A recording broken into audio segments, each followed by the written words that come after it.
You're listening to the Two Tongues Podcast. And now your hosts, Kyle and Chris.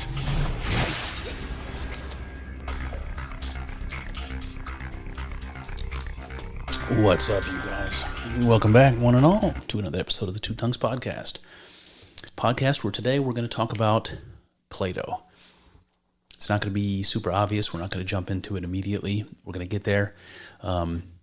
I'm calling this episode today Plato's Cave, Parable of the Mysteries.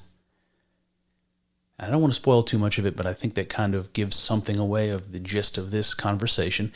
What I want to do, though, is I want to talk today about what the allegory of Plato's Cave. It's a famous story from one of his dialogues called The Republic. What it means. It's something that, Plato's obviously an extremely famous and important thinker. Whitehead famously said, all of Western philosophy is a footnote to Plato. So this is a big force in the Western intellectual tradition.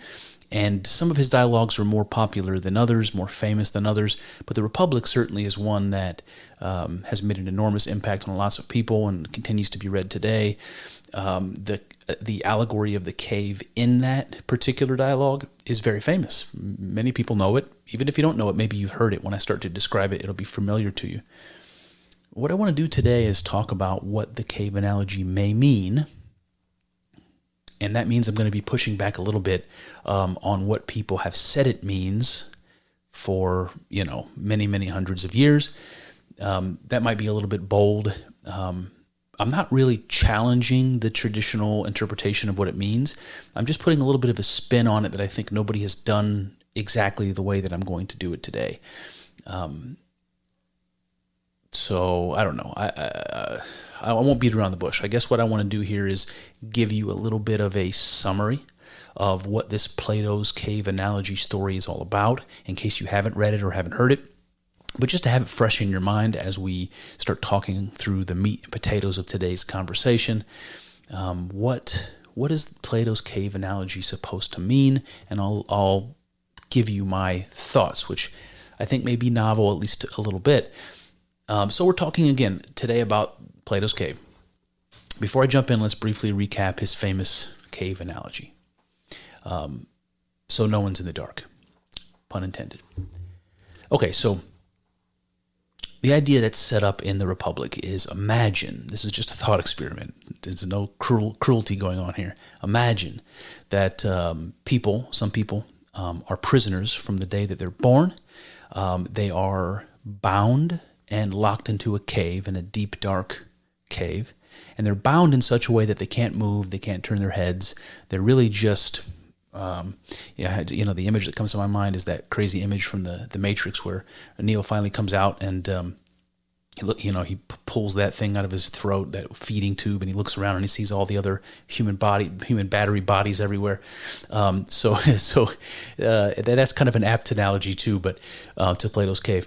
But anyway, these people are locked in there, can't move, can only look ahead, and all they experience, like all they ever experience, is shadows that they see on the wall directly in front of them.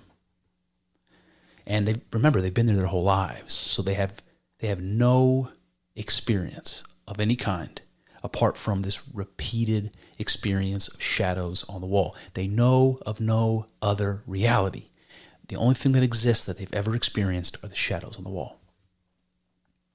Now, above and behind where these prisoners are bound, there are these sort of, I'll describe them as cardboard cutouts, but they're shapes, they're forms that are actually responsible for these shadows. And you wouldn't have shadows if it weren't for the fire behind these cardboard cutouts that's creating this light that's casting the shadows on the wall. Okay, so this is a real basic summary of the situation. And so Plato sort of asks the question, what would happen if one of these prisoners broke out? What would happen if they broke out of their binds, they stood up for the first time and realized there's more to this cave than they thought? And they would have this strange, paradoxical, feeling when they realized that climbing up out of their prison, that the things that they thought were the only real things that existed, the shadows on the wall, were only just shadows of these cardboard cutouts. And their reality is essentially meaningless, not even useful, And so those shadows reflect something meaningless, and the shadows themselves weren't real. The cardboard cutouts themselves really aren't real. They're not the real thing either. And so as the prisoner continues to climb out of the cave, he comes across the fire. He sees the light. He's probably blinded by that for a while, and trying to grapple with what reality is. For his whole life, it's been just these shadows in the dark. And now he's standing in front of this fire he can't even see. It's like, what is reality? I'm blinded by the brilliance of this thing I can't understand. And this continues to happen to the prisoner. Every time he goes to another level, closer and closer to the cave's entrance, he's having these world-changing experiences of a reality that he never understood or could have imagined. And this happens all the way to the point where he exits the cave and looks up at the sun and sees the world as it is. And the idea here really is to put into perspective a type of experience that human beings have, that is possible to have. Experiences where you change, but also the world changes with you, right? It's not the same world it was before you had this experience and after it. It's not only are you changed, but the world has changed. And this is maybe silly, but a couple of examples that are common to everybody are, maybe that point in childhood when you start to crave an identity of your own. You start to see the world differently as you become social, let's say, for the first time. And suddenly the world is filled with individuals that are resources and tools and sources of companionship and love and all kinds of new things. So when your world becomes social, suddenly what you thought the world was like, you realize you were wrong about, and suddenly there's this whole other component to the world that changes the reality of the world. The very same thing happens when we start to become romantic, when we're going through puberty and we're having those feelings. The world is absolutely transformed by this new component, this new element of our experience, romance and sexual attraction and all kinds of things like that were always there, but we didn't know they were there. And once we experience them, the whole world is different.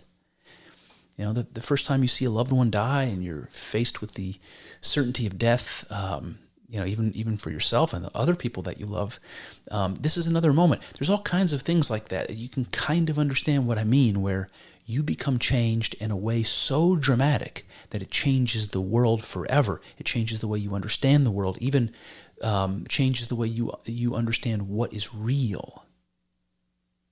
And so this is what the cave analogy is sort of showing you. And again, we're going to focus on that maybe towards the middle. So I just want to make sure that idea is clear in everyone's head before we just start, stumbling into the rest of this. We're going to be talking about Plato's cave, so it's important you know at least this sort of basic idea. All right, that brings me to the beginning. So here we go. Despite some suggestions to the contrary, prophets are born, not made.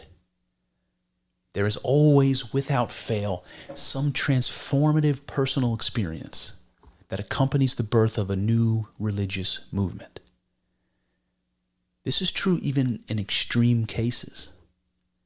Even when the prophet or religious figure is said to have been born divine. You might think of the reincarnations of the Dalai Lama, right? Who are sought out as children, right? After the Dalai Lama dies, they go and seek out these children that could be the reincarnation. And they have to be tested, right, to see if they are actually the Dalai Lama. So they seek out these children, they're tested, and only to be verified as the next incarnation of the Buddha, Avalokitesvara.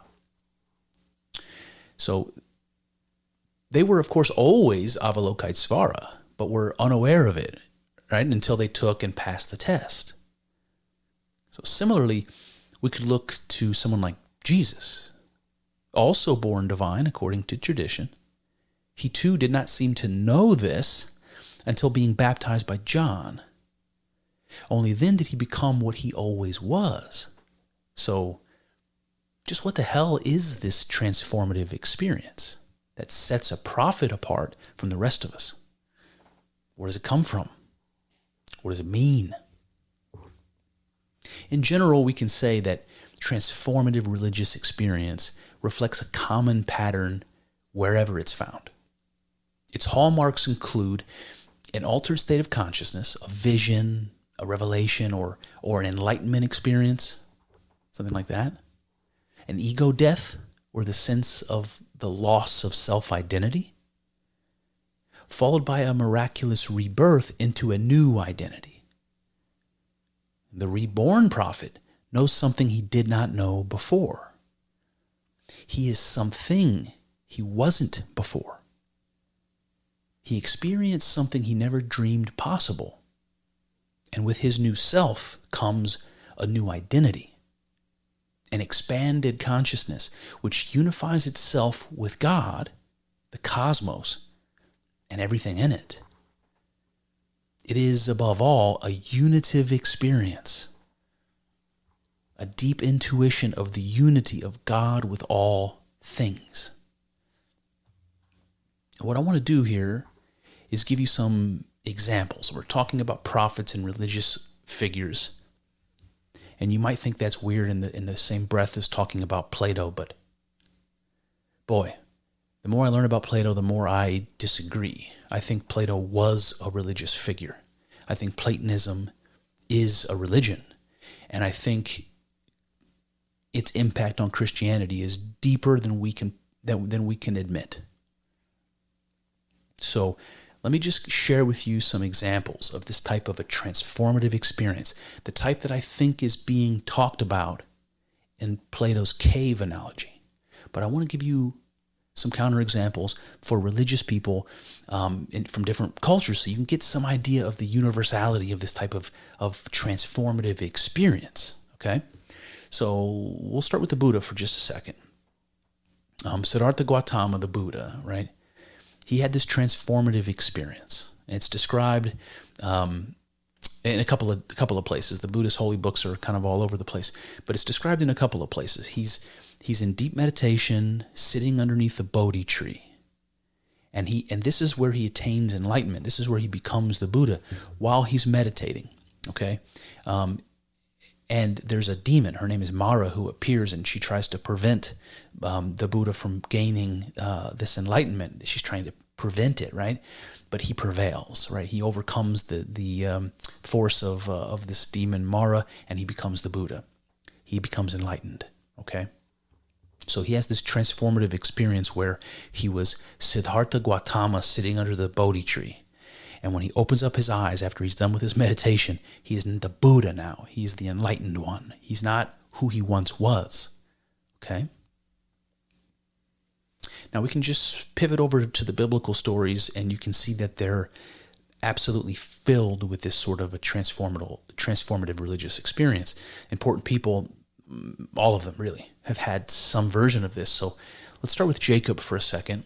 And if you're curious, you can go to Genesis chapter 32, verses 22 to 28, and it says this about Jacob. It says, "The man then said, 'Your name will no longer be Jacob, but Israel, because you have struggled with God.'" Okay, now the context of that quote is that Jacob is actually wrestling with this man, right? Fighting with this man, and the fight goes on and on and on and on, and eventually the man he's fighting with has to dislocate his leg, and he kind of does it magically to end the fight, because Jacob has proven that he's not going to give up, right? He's a certain type of person. He wrestled with God and never gave up. And this is the kind of thing that God seemingly encourages, right? Because he tells Jacob, he reveals himself to not be a stranger that Jacob was fighting with, but to be an angel or something like God itself that was wrestling with Jacob. And so he gives Jacob a new name and a new identity. Jacob becomes Israel after this transformative experience of wrestling with God. Moses had his very own transformative experience. You might remember his encounter with the burning bush, right? In the third chapter of Exodus, it gives us this little bit here. "Now Moses came to the mountain of God. There the angel of the Lord appeared to him in flames of fire from within a bush. Moses saw that though the bush was on fire, it did not burn up. God called to him from within the bush," right? So he hears the voice of God calling to him from this burning bush, from this fire. This is a trippy sort of experience to imagine. But you can see this is where Moses became the leader that would take his people on the Exodus out of Egypt. This is the moment where he becomes anointed and enlightened, the moment where he becomes the prophet that the Jews and Christians remember him as. And this was the experience that transformed him into that person. Right? He wasn't the same after this. Now there's a couple of versions of this in the Jesus story. So in Mark, in the first chapter of Mark, you have this passage that I've quoted many times. So I love it. Where Jesus is baptized by John the Baptist, and it just goes like this. And it came to pass that Jesus was baptized by John in Jordan. And straightway coming up out of the water, he saw the heavens opened, and the Spirit like a dove descending upon him. And there came a voice from heaven saying, Thou art my beloved Son, in whom I am well pleased. And immediately the Spirit driveth him into the wilderness. I mean, the hair stands up on my arms. So John baptizes Jesus, and it's like the moment that he comes up out of the water, the heavens are opened up. This dove descends, this divine light shines on him, and he hears the voice of God saying, You are my Son. So clearly, Jesus went into the water a man and came out of the water the Son of God. Right? He had this transformative experience during the baptism. No longer the same person as when he went in. And the Spirit drives him into the wilderness. And I think that's interesting. That's like an analogy of this seeking and this quest, this, the image of this, roaming, vagabond of the desert, somebody like John the Baptist, right? Going out there in isolation, seeking within, trying to find the spiritual realities. This is what Jesus is doing, right? This is right before he's tempted by the devil in the desert and all that sort of thing. So interesting, but there's another example of this sort of a transformational experience in the Jesus story, and it happens not in Mark, but in Matthew, chapter 17 of Matthew. And this is the story that's called by Christians the Transfiguration, right? I mean, what can be more descriptive of this sort of spiritual transformative experience than transfiguration, right? And the quote goes like this. And after 6 days, Jesus took Peter, James, and John, and bringeth them up into a high mountain, and was transfigured before them. And his face did shine as the sun, and his raiment was as white as light. And behold, there appeared unto them Moses and Elijah, talking with him. While he yet spake, behold, a bright cloud overshadowed them, and a voice out of the cloud which said, This is my beloved Son. So you can see a very similar experience, right? Even the punchline is the same. God speaking, this is my Son. So you've got this, Jesus and a few choice selection of his apostles going up to this high mountain. Mountains are, of course, always holy places, right? Mount Olympus, Mount Shasta, whatever it is, the holy places. And Mount Ararat. So he takes them up on a mountain, and there he transforms before them. It's like Peter, James, and John suddenly see Jesus, not as a man, but as this glowing, angelic, bright, light-filled, exuding being, right?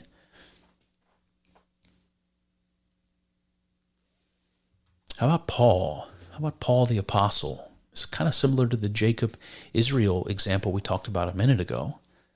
Some of you know Paul used to be called Saul, the way that Israel used to be called Jacob. So you may know Paul was somebody who was responsible for persecuting Christians, and he has this experience that changes everything, and that comes from the 9th chapter of Acts, and it goes like this. As he neared Damascus on his journey, suddenly a light from heaven flashed around him, and he fell to the ground and heard a voice say to him, Saul, Saul, why do you persecute me? Who are you, Lord? Saul asked. I am Jesus, whom you are persecuting. He replied, Now get up and go into the city, and you will be told what you must do. Right? So So Paul has this transformative experience, this vision of Jesus on the way to Damascus, and it changes him entirely. He has this transformation from Saul to Paul the Apostle. And it's not just a transformation from Saul to Paul. It's a transformation from Saul the sinner, the persecutor of Christians, to Paul the Apostle, the person who's, one of the people certainly largely responsible for spreading Christianity to the world. So there's an element of redemption in all of this. That transformation is redemption or salvation, right? And then if we jump away from Christianity, from Judeo-Christianity for a minute, if we take a look at Zoroaster, this was the prophet of the Zoroastrian religion of ancient Persia. We talked about that on the podcast a lot. Very interesting, though. He was another prophet, somebody who showed up and told people that there's only one God and we should be worshiping only this one God, Ahura Mazda. And in their holy book, this is Yasna 43, it describes Zoroaster's transformative experience. And it's really interesting, especially in light of of Plato and the cave. So let me just get to it. Yasna 43 goes like this. When I beheld you with my eyes, O Mazda, as the first and the last, as the Lord over the actions of life, then I realized you in my soul.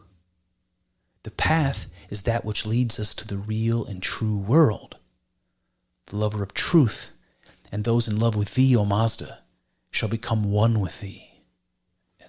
And the hair stands up on my arms. I mean, first of all, this sounds far more Christian than many people are probably comfortable with hearing. Zoroastrianism is a religion that should be taken far more seriously by the West, by Christians even. And Zoroaster is a prophet, in my opinion, should be taken more seriously. But listen to what he says. He says, when I beheld you with my eyes, O Mazda. So he saw God with his eyes. He had this experience of God. He saw God as the first and last, as the Lord over the actions of life. He said, when he saw God, he realized God in his own soul, right? He says, then I realized you in my soul, right? He beholds God and recognizes that thing he understands as the creator of the cosmos exists within him as his very own soul. Man. And listen to this. He says, the path is that which leads us to the real and true world. What is the real and true world? It has this ring of this Platonic idea of the world of forms, right? In Plato's mind, there's the objects that exist really in the world, the manifest material objects, but then there are the forms that pre-exist them, that they are embodiments of, right? Forms are the soul that the body makes real in being, or on earth, something like that. So Zoroaster is pointing you, right? The path, right? He said he's pointing you to the real and true world. Something like the world of forms. A way of understanding and viewing the world that's more true than this sort of illusion that we all exist within, or beneath, however you want to say it. And then he says, the lovers of truth and those in love with thee, O Mazda, shall become one with thee. And this is more important, I think, than you might at first glance imagine. When he says the lovers of truth, it's not exactly clear what he means by that, but it rings of something very similar in the Greek, philosophia, which is where we get the word philosophy from, which means the love of wisdom. And Plato's talking in his cave analogy about the practice of philosophy, about being a philosopher. So when Zoroaster says, the lovers of truth and those in love with God will become one with him, you might put that in a Platonic way and say, the philosophers will become one with God. It's like philosophy is a path to that end. And then lastly, becoming one with God, it's a very mystical thing to hear. This mystical unity of God as the all, as the everything, you know? The idea of becoming one with God is very mystical and also a very Christian thing to say, and we're hearing it from Zoroaster. So some interesting connections here between Zoroaster's description of his own transformative experience and some of the things that we hear from Plato. All right, that brings me to the next section, which I'm going to call Parallels to Plato's Cave. I'm going to monologue for you a little bit here before I get into it, but as you can see in Zoroaster's vision, the quote, the real and true world is revealed, right? It's something that he now sees. He sees the world differently. The world is different to him than it was before. He had this vision. And this is absolutely key. It shows that with the prophet's transformed identity, he comes to exist in a transformed world. What he once accepted as true is overturned and replaced by an entirely new understanding. He sees behind the veil, so to speak, and he knows with conviction that reality is greater and more holy than can be understood through the senses. It is this very idea of the real and true world that brings us to Plato. Now, he, of course, spoke of a dual reality consisting of objects and forms, of the manifest and the unmanifest, of the immanent and the transcendent. Every being to Plato was a kind of incarnation, a manifest representation of something divine. And that, quote, something divine, is the source of life and existence within the object.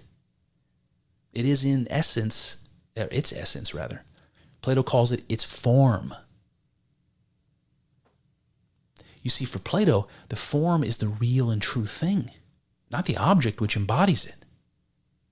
He would call Zoroaster's real and true world the divine world of forms.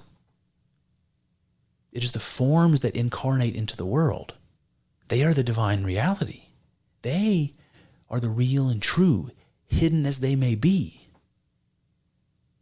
Now, the Taoists, too, of ancient China echo this sentiment when they describe God as Tao. And here's a quote from the Tao Te Ching. It says, "The thing that is called Tao is elusive, evasive, but latent in it are forms." You hear that? Latent in it are forms. See, now we're getting to the heart of it. If the real and the true, the essences and the forms, are hidden, if that world is not a part of our experience, how do we know they're real? How does Plato know they're real? That they are what's real? Well, you guessed it. Plato knows from a mystical, transformative experience, just like all the prophets before and after him. How do I know that? From Plato himself. But before we jump to his cave analogy in the Republic, let's talk for a second about the ancient Greek mysteries. I will show you evidence that Plato was initiated, as all good Athenians were, in the Eleusinian Mysteries. The Eleusinian Mysteries, for those who don't know, were a veritable factory for mystical experience. This is a secret society / religious organization, right? Something like that. Initiates would take a mortal vow of secrecy. Then they would ingest a powerful psychoactive potion before being fully immersed in the rites of rebirth associated with Dionysus, Persephone, and Demeter. Now, the experience that ensued reliably revealed the divine reality. Reliably, for hundreds of years to thousands of people. Now, I surmise it is in these mysteries where Plato became a prophet. But what can we know of these mysteries if initiates were bound to secrecy? I'm glad you asked. Imagine that you're Plato for a moment. That you've experienced a profound spiritual and psychological transformation through the mysteries and developed an entire school of philosophy, Platonism, based on the revelation you received. As an initiate of the mysteries, you are unable to speak openly about it. You're bound to secrecy. But you would want to share your message. You feel compelled to share the revelation of truth, right? I mean, in the Republic, even Socrates says that the prisoner who's freed would want to bring his fellow cave dwellers out of the cave and into the sunlight. So how do you get the message out when you cannot speak about it? How do you share the secret gnosis without breaking your vow? Maybe you take the same tack Jesus took. Maybe you speak in parables. Maybe you plant cryptic hints. Maybe you distance yourself from your own ideas by putting them in the mouths of others, say in a dialogue, which you publish for the masses. This is exactly what Plato did. So now I want to give you the evidence that I foreshadowed a minute ago.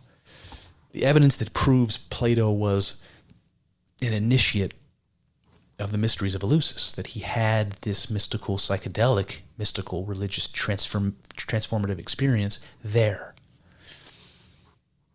Now, before I start rattling these things off to you, I do want to mention, because we're going to get to one of these quotes here in a bit, that talks about this idea, this Platonic idea of the good. You'll hear Plato and even Aristotle talking about this. The idea of the good, what they mean by this is the form of the good, or the essence of the good. What is it that anything you deem good has in common, right?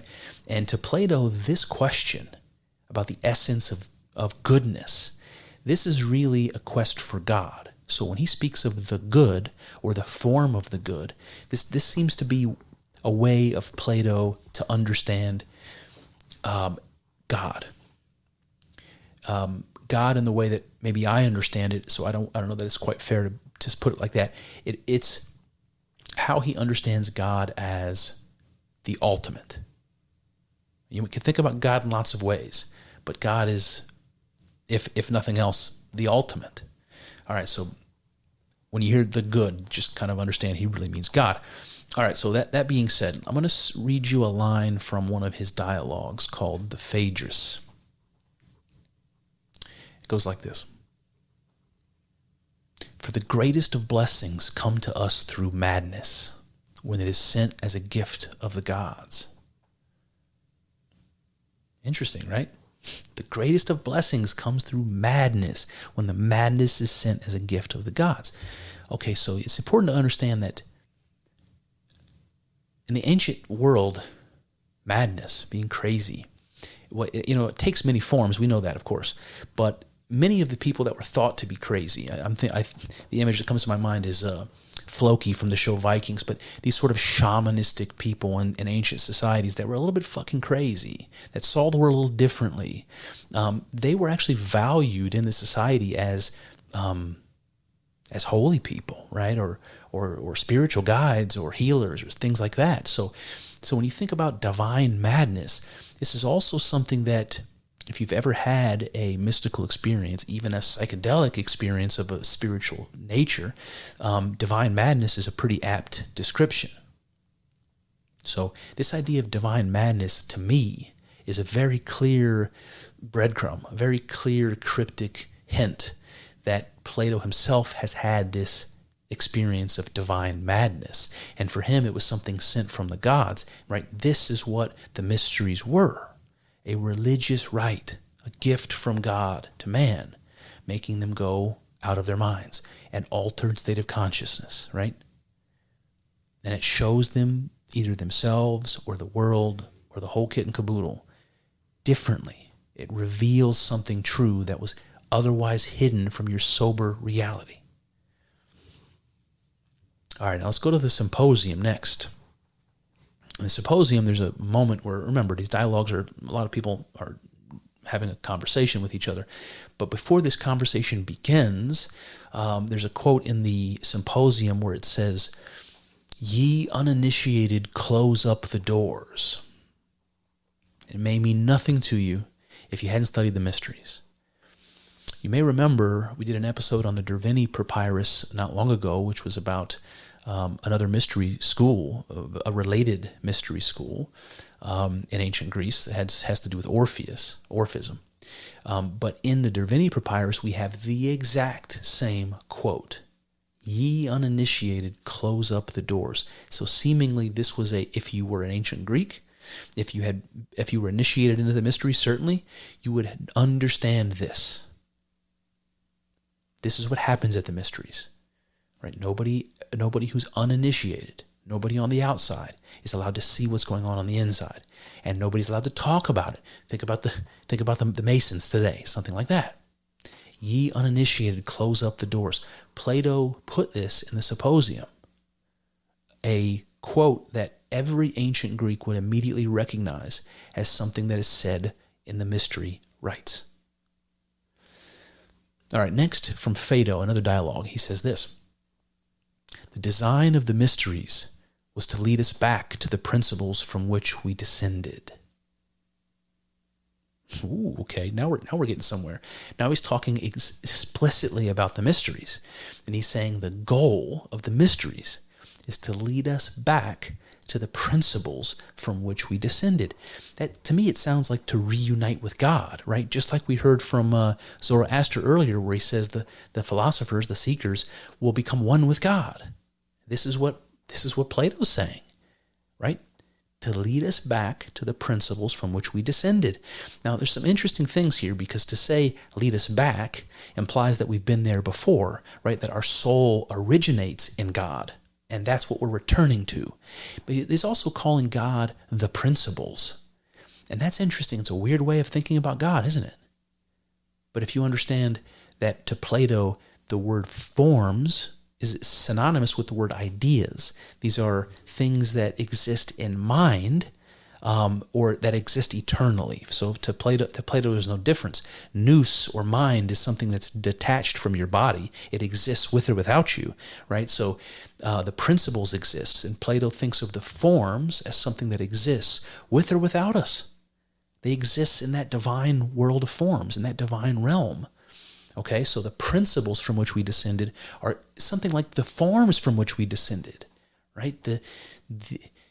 There's a connection between mind and God that we see with Plato, and it seems to go back to the mysteries. This is what he's saying. The design of the mysteries is to lead us back to the principles from which we descended. And that idea of descending is clearly showing a soul descending from God to be manifest on the earth, right? It's descending like an angel falling from heaven, something like that. Another quote from the Phaedo. It says, "He that has been initiated shall dwell with the gods." All right, so that's something, right? If you're initiated, if you go through the mysteries of Eleusis, you shall dwell with the gods. What does that mean? Does that mean that experience is a direct connection to God? That mystery, right? Seems to. And if you dwell with God, the question arises in my mind, how distinct does that make you? Right? We think of ourselves as the most different possible thing, a human being, right? A limited, finite, human being, flawed in all sorts of ways, sinful in all sorts of ways. We couldn't be any more different than God. Polar opposites. Right? But the initiated shall dwell with the gods. So this is telling us that we're going to be close to God, right? We're going to realize that we aren't the farthest thing from God that we can imagine. We're actually the closest thing to God that is possible to imagine, right? To be reunited with the principles from which we descended. All right. And now we come at last to the cave analogy. So obviously this comes from the Republic. Listen carefully for the telltale transformative experience and its meaning. Okay, listen carefully for that. What I'm going to read you here is, I'm not going to read you the entire thing, obviously, but this is going to be a key part of the cave analogy. It goes like this. The soul of every man possesses the power of learning the truth and the organ to see it with. And just as one might have to turn the whole body round in order that the eye should see light, so the entire soul must be turned away from the world of change until its eye can bear to contemplate that supreme splendor which we have called the good. He will be able to see the absolute good with the eye of the soul, and he will take his stand on this and not on the shadows of images. This is the ascent from below, which we affirm to be true philosophy. And may we not also say that the uninitiated, who have never been initiated into the true philosophy, and who are still in the world of becoming, are like men who are in a cave and see only the shadows of images, and that they must be turned round and led up to the light. Whew, buddy. All right, so there was two separate quotes there. I just sort of read them all to you all at once because I wanted you to get the full effect. So this is, in a sense, this is an interpretation or an explanation for what the cave analogy really means. So let me just point out a couple things here that I want to focus on. When he says, the soul of every man possesses the power of learning the truth and the organ to see it with. So I want to emphasize to you, remember the cave analogy. The prisoner escapes and realizes that everything he thought was real was false. And now he's slowly coming to learn what reality is truly like. This is the experience of the prisoner. So that experience of being able to see the world as it really is, to be able to see something that was hidden to you or hidden to everyone. This is a description of a mystical experience, a transformative spiritual experience that allows you to see the world in a way that you didn't before. It changes the world, in fact, just as it changes you. So when he says every soul possesses the power of learning the truth, he's saying everyone can have this mystical experience. It's possible for everyone to have it, anyone and everyone. Not only do we have the power of learning the truth, we have the organ to see it with. And for Plato, this is the mind, this is reason. He says, just as one might have to turn the whole body round in order that the eye should see the light, this is a reference to the cave, just how this prisoner has to turn around and see the light of the fire and see the light of the sun. He says the entire soul must be turned away from the world of change. Right? The world of change is the ordinary world, the opposite of the world of forms. See, the world of forms don't change, they're eternal. But the world around us is constantly in flux and transformation and changing. He's like, no, turn your eyes away from this idea that the world is constantly decaying and changing and transforming.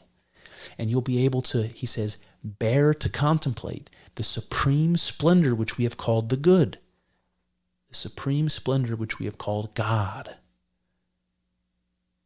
So you focus on the unchangeable and the eternal. And then he says something interesting. He says he will be able to see the absolute good, right? That's God. He will be able to see God with the eye of the soul, right? To see God is to have an experience of God. I would argue it's to become one with God, because you can't see God, literally. You have to become God through this experience to understand. And I think this is what he means when he says you can see God with the eye of the soul. This is an experience of being God, of understanding what God is in you, right? And it says he will take his stand on this and not on the shadows of images. What does that mean? That means that this transformed worldview that he has now, based on this new truth, this of the reality of forms and of God, he's going to use this as his foundation, and he's going to turn away from what he used to consider real, the shadows on the wall. And then he says this very deliberate thing about the mysteries again. He's talking about the uninitiated. He says, and may we not also say that the uninitiated, who have never been initiated into the true philosophy, and who are still in the world of becoming, are like men who are in a cave and see only the shadows of images.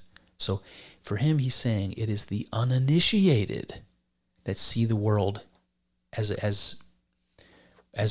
Plato once did, to see the world of illusion, to be unable to see the true world, the really real things, the forms, the spirits, the divine.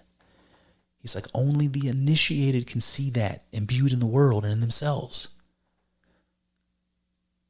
And he says, it's funny the way he puts it, right? Because Plato was a philosopher and a teacher of philosophy.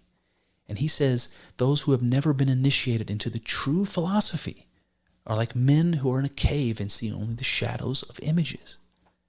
What is the true philosophy then? In the same breath, when he talks about the true philosophy, he's talking about initiation into the mysteries. So the mystical experience that the mysteries made possible is the true philosophy. And we must be turned round and led up to the light, he says. And so he did exactly that, right? He started a school to teach people this. The academy. Not convinced? Just one man's opinion, you say. Fair enough. Let's take a look at one of Plato's contemporaries, the famous Greek poet Pindar. Why Pindar? Well, apart from living in roughly the same place and time as Plato, Pindar also was an initiate of the Eleusinian Mysteries. And he too, unable to help himself, drops cryptic hints in his poetry. So let's see how Pindar elucidates Plato here. Let me read you some Pindar. Pindar says, "Blessed is he who has beheld the mysteries, descending into the netherworld." Right? So the mysteries are a blessing, right? You can certainly see that in the light of what Plato said. And he talks about descending into the netherworld. And you have to remember, the mysteries are about death and rebirth. That's why they're associated with Dionysus, who's a dying and reborn god. Persephone and Demeter, which represent the changing of the seasons, the death and the birth of new life, and so forth. So this idea of being born again, this is akin to this idea of transformation, right? You descend into the netherworld. If you return from that, wouldn't you say you're born again? So descending into the netherworld, we have to remember too that the netherworld or the underworld or the land of the dead, this is not like the idea of hell to Christians. This is like the place where souls continue to live their eternal existence when they're not manifest in the world. It's like the spirit realm. It's like the realm of the gods. It's like the kingdom of heaven, right? That you hear from in the Bible. All right, so Pindar goes on. He says, "Blessed is he who has seen these rites before he goes beneath the earth. He knows the end of life, and he knows its God-sent beginning." Right, so blessed is he who has seen the rites. That those are the initiated into the mysteries. If they have that experience before they go beneath the earth, he means before they die. That he's going into this experience of dying, already knowing the end of life and its God-sent beginning. There's something he knows from the mystery that is relevant to him in his passing from the living to the realm of the dead.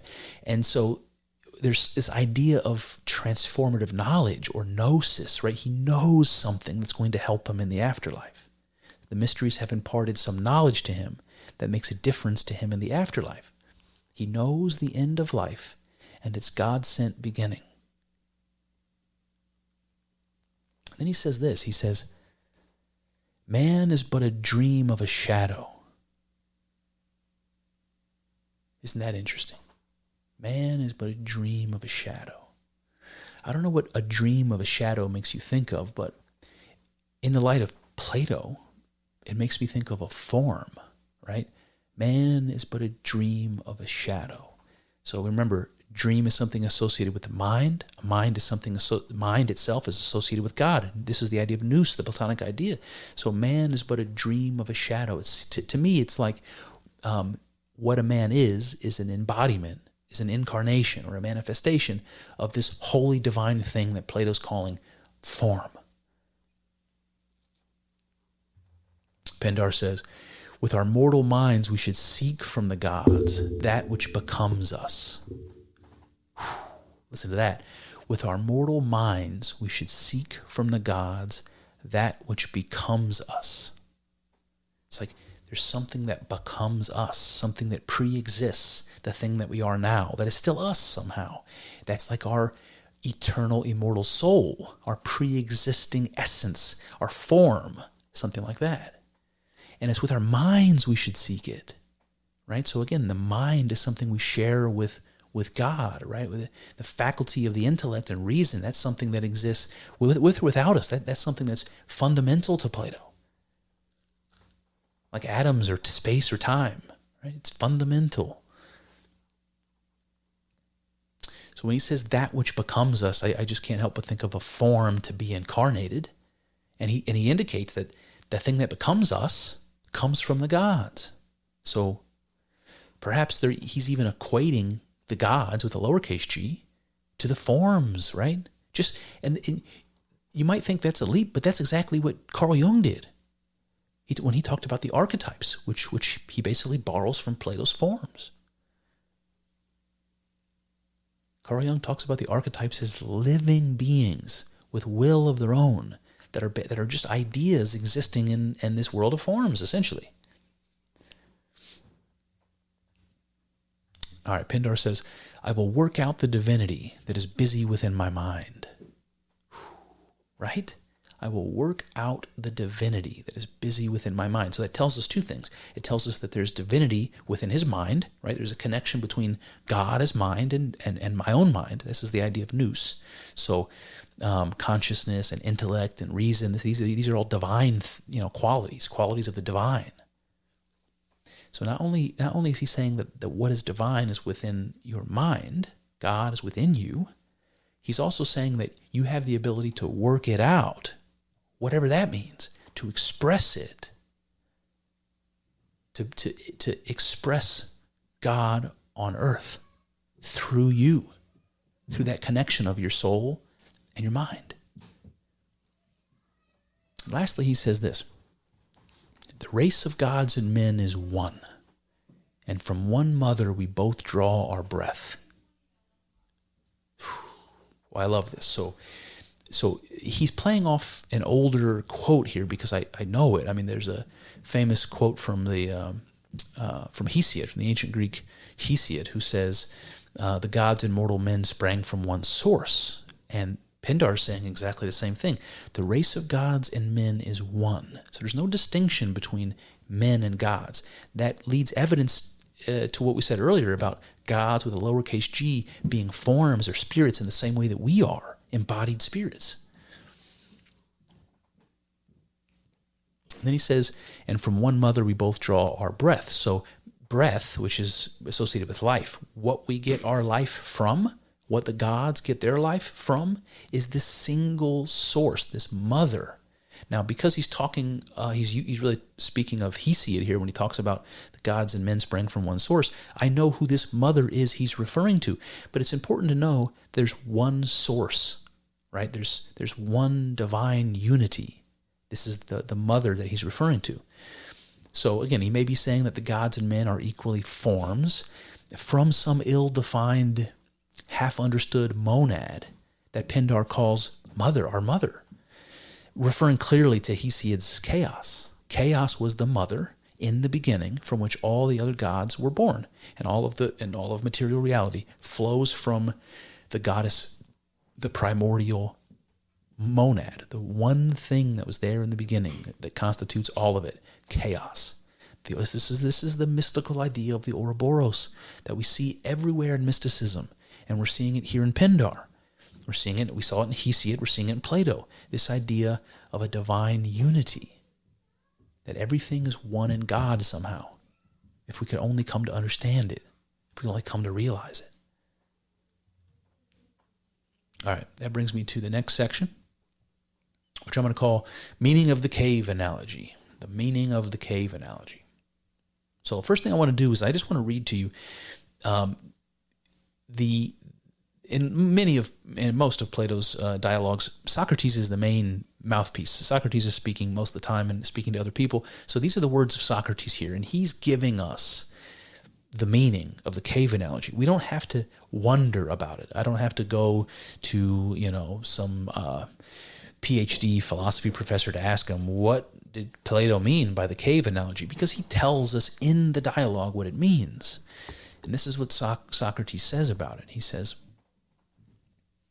the prison house is the world of sight, and you will not misapprehend me if you interpret the journey upward to be the ascent of the soul into the intellectual world.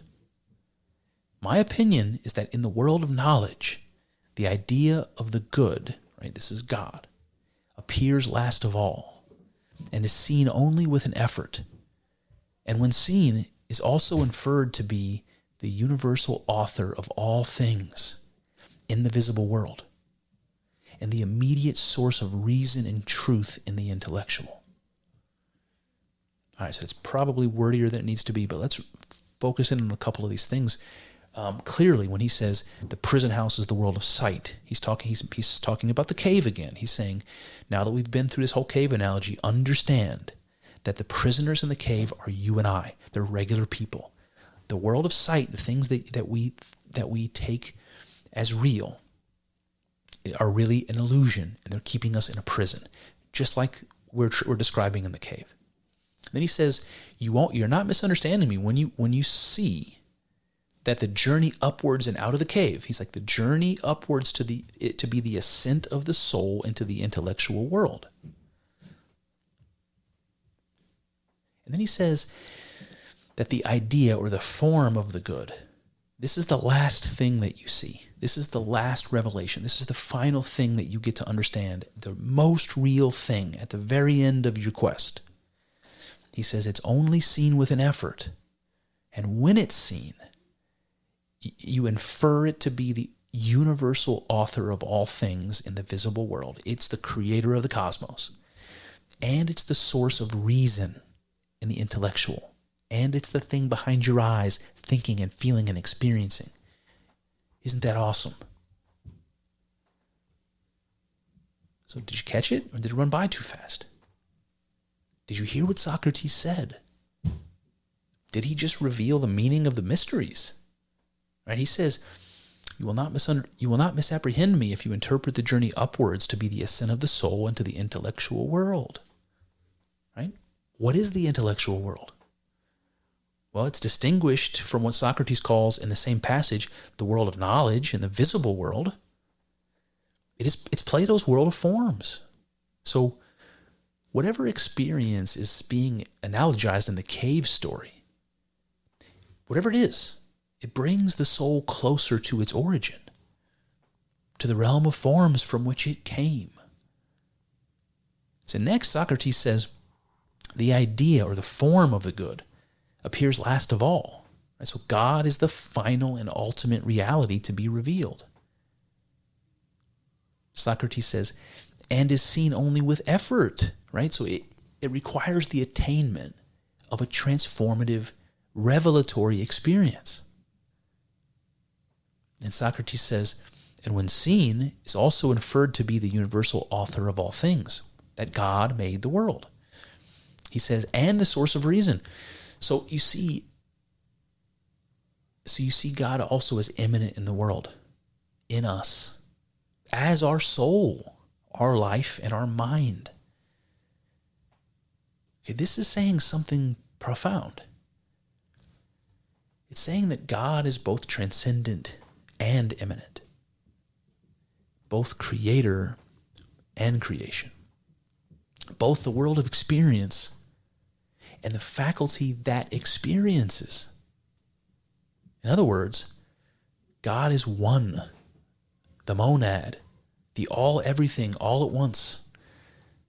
Socrates is expressing the idea of divine unity. And now to send my point home, let's review the universality of transformative mystical experience as described by other people, both ancient and modern. Let's see if the revelation of Plato's cave is heard echoing in them. Who else has escaped the cave into enlightenment? Who else has experienced the real and true world behind our perceptions? Who else has experienced the divine unity which reveals God as the world and in the world? So let me give you some examples. I'm going to start with Plotinus. Ancient Greek Plotinus, this goes back to the 200s of the Common Era, so 200 AD. He wrote this in a work called Aeneas. Plotinus says this: the soul naturally loves and yearns to be united with him. By him, he means God. And when it achieves this union, it experiences an ineffable joy and a sense of being at one with the divine source of all existence. Oh, you hear that unity there, don't you? The joy of being at one with the divine source of all existence. All right, I'm going to give you a couple of my favorite Christian mystics here. Meister Eckhart. So now we're going to the 1300s AD. Meister Eckhart was a theologian. He gave sermons right in church, and one of his sermons he says this: the eye with which I see God is the same eye with which God sees me.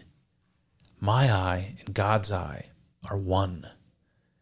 One seeing, one knowing, one love. Whew, man, you hear that? One knowing. Right? He's saying that, just like Plato, that the nous, the mind, is something that we inherit or share somehow with the cosmos, with the divine, with God. And that's something that unifies us all. One knowing. It's like my knowing is God's knowing. My seeing is God's seeing. So you see this divine unity here from Meister Eckhart. A couple hundred years later, in the 1500s, we have St. Teresa of Avila, a Spanish Carmelite nun. She wrote a book called The Interior Castle, and in The Interior Castle, she says about the mystical experience: it is a union of the entire soul with God. Right? So you see that again.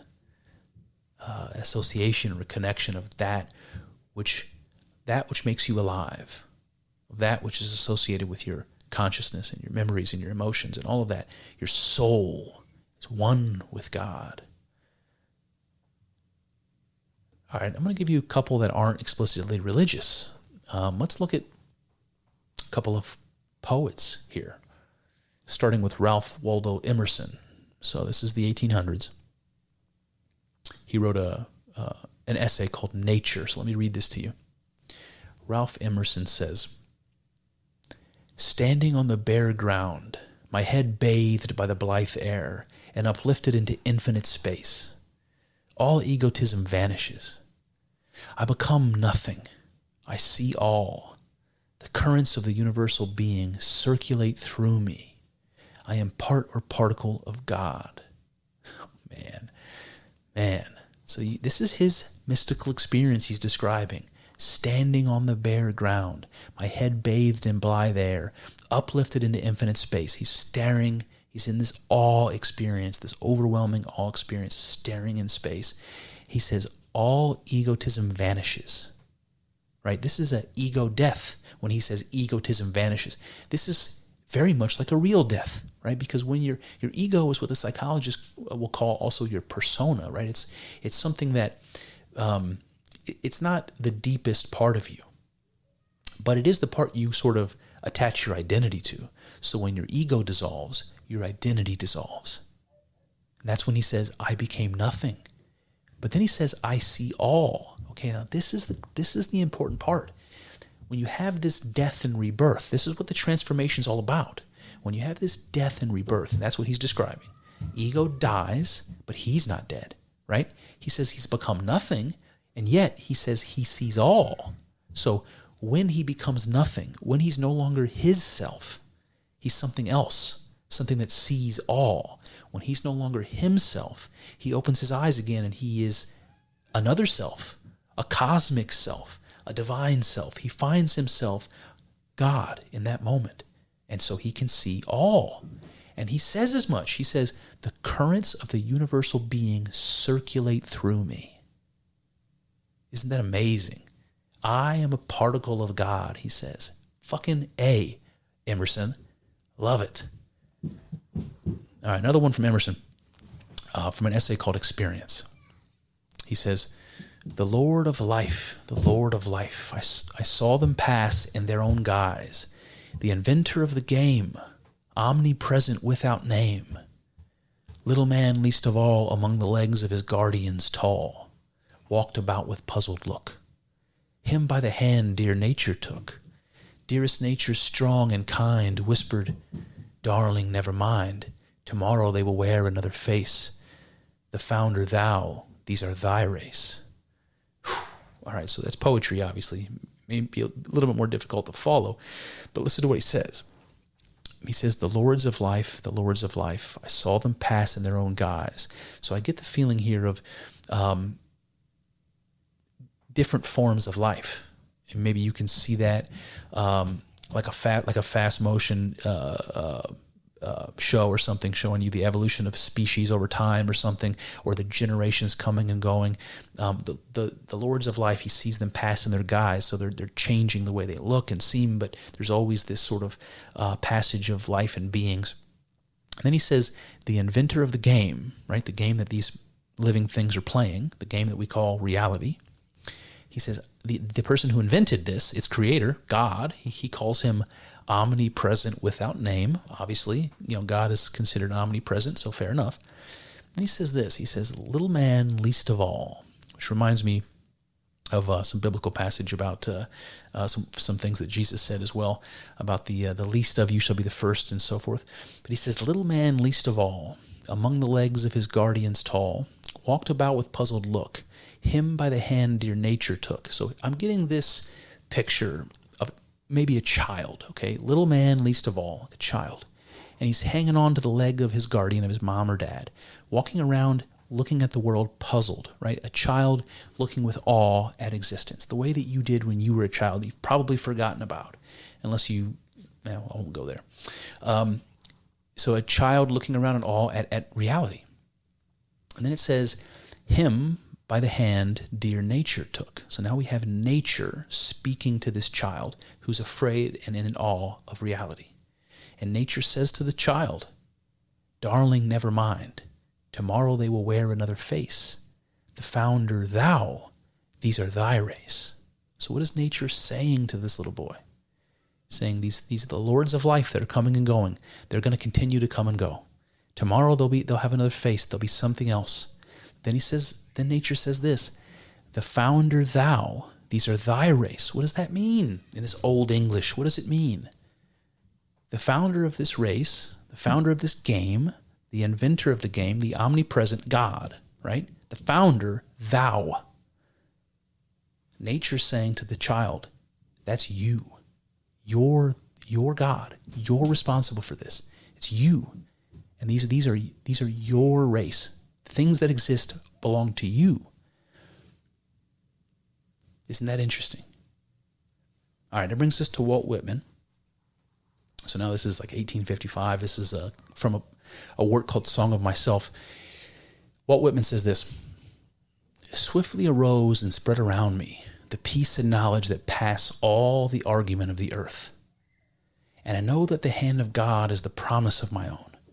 And I know that the Spirit of God is the brother of my own, and that all the men ever born are also my brothers, and the women my sisters and lovers.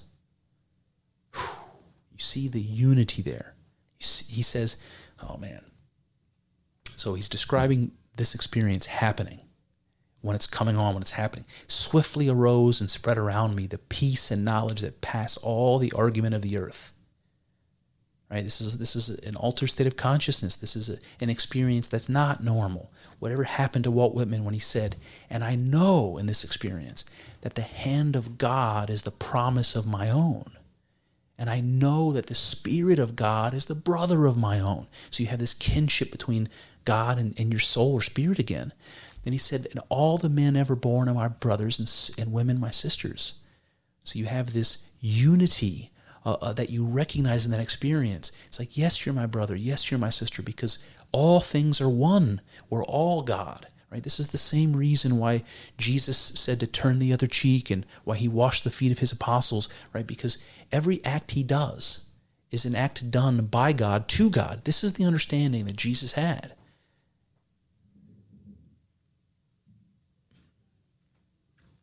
And that brings me to William James. So a little bit later, William James, in The Varieties of Religious Experience, he says this: in mystic states, we both become one with the Absolute, and we become aware of our oneness. Right?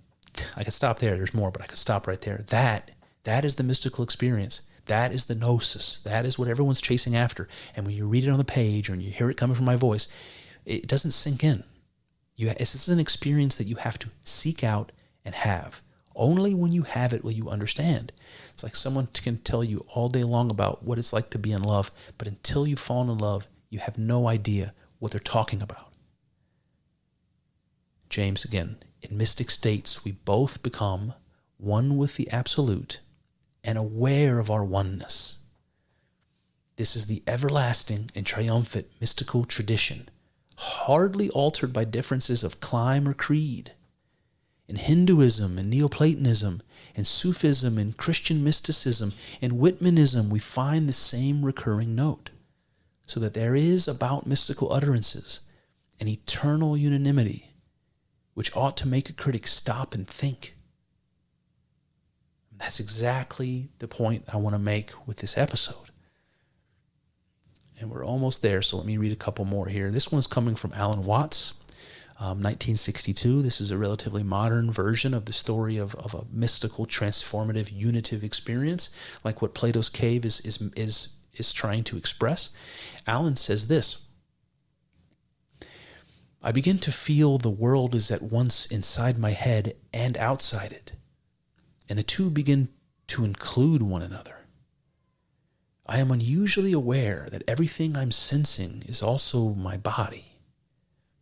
I am knowing the world by a continuous process of transforming it into myself. I don't fully know what I am.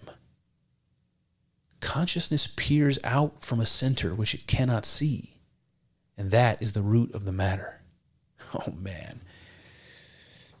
All right, so when he talks about experiencing the world and feeling like what he's doing is transforming the external world into the internal, like he's embodying the world, and this is what the process of experience is like.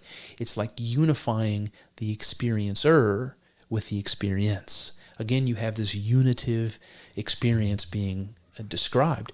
And then he says as much when he says, look, I don't know what I am. Consciousness, right? This is what he's saying is the thing he is, the thing we associate with our identity, our consciousness. He said it peers out from a center which it cannot see. It's like even God doesn't know what it is. Something like that. There's a paradox. There's a mystical paradox here. Alan Watts says that is the root of the matter. All right, so now you see through time and space all these different people talking about having these mystical experiences in very similar words about this divine unity and exactly the way we see described in the cave analogy. But what I want to do, though, is I want to read you some explicitly religious versions of this unitive experience. When we're talking about Alan Watts, he's a poet and a psychonaut. We're talking about William James, the philosopher, Whitman and Emerson, they're poets and so forth. So I want to give you versions of this from religious text. And remember, I'm focusing here on this idea of unity with God, this being the gnosis or the revelation of the mysteries. So we're going to start with the 10th chapter of John where Jesus says, I and the Father are one. I, myself, and God are one. And then in the 14th chapter, he says, anyone who has seen me has seen the Father. I am in the Father, and the Father is in me. The words I say to you, I do not speak on my own authority. Rather, it is the Father living in me. Right? Right? So now you, again, I am in the Father and the Father is in me. You've got this sort of paradoxical image showing up, this chicken egg situation. And he's like, even the thing that speaks in me it's God living in me. That's my spirit, the thing associated with my thoughts and my words. That thing, that's God. How about in Colossians 1:15 through 17, where it says, the Son is the image of the invisible God. All things have been created through him and for him. He is before all things, and in him all things hold together. Right? So everything is in God. In this case, he's talking about the Son, God the Son, so Jesus. And he says Jesus is the image of the invisible God. And I can't help but think, we know this idea about man being made in the image of God, that we know that's deeply biblical and it's familiar to us, but I can't help but read this. The Son is the image of the invisible God. And think of image as form in a Platonic way. The Son, or Jesus, or mankind, a man, is the form of the invisible God, right? The embodied form of God. All right, so now we can go back to John in the 17th chapter where Jesus is praying for humanity. And he says that all of them may be one, Father, just as you in me and I am in you. So you see this unity here. And not to be outdone, the Hindus have some absolutely tremendous lines from the Upanishads that talk about this divine unity. My two favorites go like this. Brahman is indeed this world, this vast expanse. Right? God is indeed the cosmos. God is indeed reality. And the other one which says, this Atman is Brahman. This soul is God. So what do you think? Do you think Plato's cave analogy describes how the exercise of philosophy gradually changes one's view of the world, making us reevaluate what is really real? Or does a transformative mystical experience provide a better explanation? Perhaps what Plato calls philosophy is yet another parable, a symbol for something which he cannot speak. Philosophy is, after all, the love of wisdom and the seeking after the good. If to seek the good is to seek God, then we aren't so far away now, are we? And as we seek, I'm reminded of the words of another prophet who said, seek and ye shall find. Knock and it shall be opened. Well, there you have it. That's one avenue explored, but infinitely more still to go. I hope you enjoyed thinking along with us. I know. It's not easy work. Thinking. It's hard and full of uncertainties, but I'm grateful for the company as we trek through this together. Here's to hoping that the juice is worth the squeeze. See what I did there? Let's find out together in the next episode.